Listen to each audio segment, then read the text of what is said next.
اللي يعرفني شخصيًا يعرف إن أنا من فترة كبيرة اتنقلت من فكرة الوظيفة للعمل الحُر، والعمل الحُر ده اللي هو واحد من الحاجات اللي باعملها اليوتيوب اللي هو أنت بتشوفني دلوقتي عليه.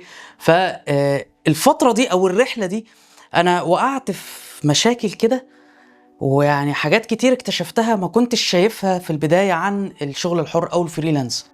فأنا جاي النهارده أقول لك على 7 نُقط لو أنت بتفكّر أو بتشاور عقلك كده إن أنت تبتدي تعمل فريلانساية كده مصلحة على جنب، تاخد بالك منها. يعني بُص، القصة دي يعني عايز أقول لك لو كنت أعرفها كان اختصرت عليّا كتير أوي.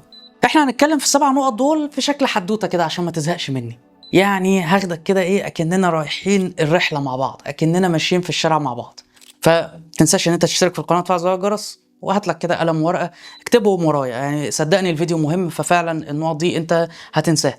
اكتبهم ورايا وتعالَ نشوف الموضوع بتاعنا.